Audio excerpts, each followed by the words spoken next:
बहुत पुराने समय की बात है। एक आदमी अपने परिवार के साथ एक छोटे से गांव में रहता था। जब उसके बच्चे छोटे ही थे कि मां की मृत्यु हो गई।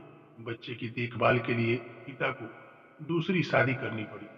कुछ सालों के बाद सौतेले माँ भी दो बच्चों की मां बन नहीं पाई। अब चारों भाई बहन एक साथ रहते थे।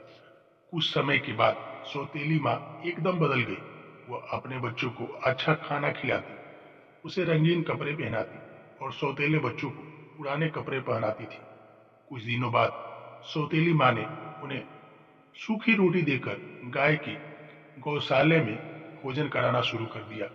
अब वे दिन भर गवाल जाते और भूखे प्यासे शाम को घर आते थे। ऐसे समय में उन्हें अपनी माँ की बहुत याद आती थी। एक दिन दोनों बच्चे ने अपने हाथ की सूखी रोटी अपनी काली गाय को देते हुए कहा, माँ तुम हम पर ऐसी ही दया करो जैसे हमारी माँ हम पर करती थी। इतना कहना था कि गाय के थन से दूध निकल आया। दोनों बच्चे ने खुश होकर भर पेट दूध पिया। अब ये रोज हाथ की रोटी उसे दे देते और गाय उन्हें भर पेट दूध पिलाती थी। इससे वो खुश रहते थे और उन्हें गवाल जाना भी अच्छा लगता था। कुछ ही दिन के बाद सौतेली माँ ने बच्चे के चेहरे पर लाली देखी तो आश्चर्य में पड़ गई। उसे अपने बच्चे पर बड़ी दया आई कि वे तो दुबले पतले ही थे। दूसरे ही दिन से उसने अपने बच्चों को भी सूखी रोटी देना शुरू कर दिया। 2-3 सप्ताह बाद उसने देखा कि बच्चे हट्टे कट्टे होने के बदले कुछ ज्यादा ही दुबले पतले दिखाई देने लगे थे। अब माँ थोड़ी उलझन में पड़ गई थी। उसने अपने एक बच्चे को इसका राज जानने के लिए भाई के साथ गवाल भेजा और कहा कि ध्यान दे कि भाई दिन में क्या खाते हैं। दूसरे दिन तीनों भाई गाय को लेकर जंगल की ओर निकल पड़े। गाय ने आराम से चरागाह में घास चरी। दोपहर का समय होने को आया। बच्चे के पेट भूख से कुलबुलाने लगे, पर उन्हें हिम्मत नहीं रही थी कि गाय से दूध मांगे। उन्हें डर था कि उनका सौतेला भाई माँ से चुगली ना कर दे। भूख सहन से बाहर होने पर वे भाई से बोले कि हमारी काली गाय हमें दूध देती है, इसी से हम अपनी भूख मिटाते हैं।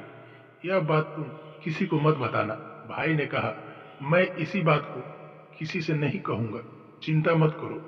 अब दोनों भाई खुश होकर अपना रोटी गाय को देते हुए बोले, ओ प्यारी माँ, हम पर ऐसी दया करो जैसे हमारी माँ हम पे करती थी। ऐसे ही सुनते ही गाय ने तीनों भाइयों को पेट भरकर दूध पिलाया। शाम होने पर तीनों भाई गाय को लेकर घर आए तो माँ ने अपने बेटे से पूछा, तुमने चरागाह में क्या खाया? बेटे ने कहा, हमने वही खाया जो तुमने हमें दिया था। वह तो ऐसा भी नहीं था जैसा खाना कुत्तों को मिलता है। ऐसा सुनकर माँ को बड़ा बुरा लगा। दूसरे दिन उसने भाई के साथ बेटी को भेजा और कहा कि वह ध्यान से देखे कि दोनों भाई क्या खाते हैं। अब बेटी भाइयों के साथ चरागाह में गई। दोपहर होने को आया। बच्चों को भूख लगने लगी। उन्होंने पिछले दिन की तरह ही बहन से भी कहा, प्यारी बहन, तुम किसी से भी मत कहना हमें खाना कौन खिलाता है। बहन ने भरोसा दिलाया कि वह किसी से नहीं कहेगी। अब भाई गाय के पास गए और अपने हाथ की सूखी रोटी देते हुए बोले, ओ प्यारी माँ, हम पर ऐसी दया करो जैसी हमारी माँ करती थी। उस दिन गाय ने उन्हें ढेर सारा खाना दिया। सबने पेट भर कर खाया। लड़की ने थोड़ा सा खाना अपनी चुन्नी में छुपा लिया।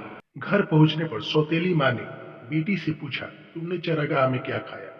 बेटी ने जवाब दिया, चुन्नी से पूछो, मुझसे नहीं। माँ ने चुन्नी देखी तो उसमें खाना था। माँ ने पूछा, यह खाना कहाँ से आया? बेटी ने माँ से कहा कि इसका जवाब चुन्नी ही दे रही है कि खाना गाय ने दिया था। यह जानकर माँ को बड़ा गुस्सा आया कि सौतेले बच्चे चरागाह में मजे कर रहे हैं। उसने उसकी काली गाय को ही मारने की ठान ली। उसने बीमारी का बहाना बनाकर वैद्य से कहा कि वह उसके पति से कहे कि काली गाय का मांस खाकर ही वो अच्छी हो सकती है। वैद्य ने ऐसा ही किया। उसने पति को कहा कि उनके घर की काली गाय को ही मारना होगा। बाप ने तुरंत ही बच्चों को समाचार भेजा कि माँ को बचाने के लिए काली गाय को मारना होगा।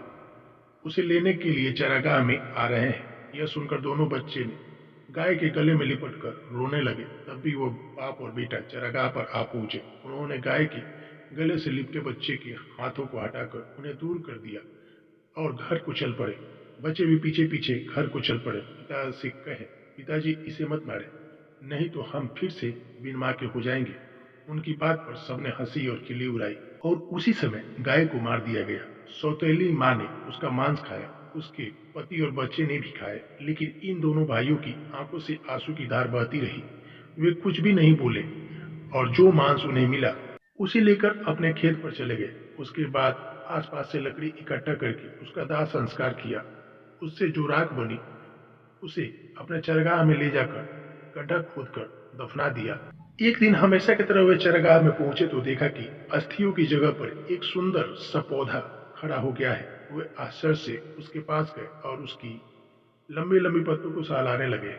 तभी उस सुंदर पौधे ने उन्हें अपनी गोद में ले लिया और खाने की बौछार कर दी। दोनों भाई उस पर लिपटे हुए बोले, हमारी माँ कभी गाय बनकर आती है, कभी पौधा बनकर आती है, माँ कितनी अच्छी होती है। कहते हैं कि उसके बाद वो दोनों भाई अपनी सौतेली माँ के पास नहीं गए। उसी पौधे ने उनका पालन पोषण कर उन्हें बड़ा किया। दोस्तों, वीडियो अच्छी लगे तो मेरे इस चैनल को लाइक और सब्सक्राइब जरूर करें।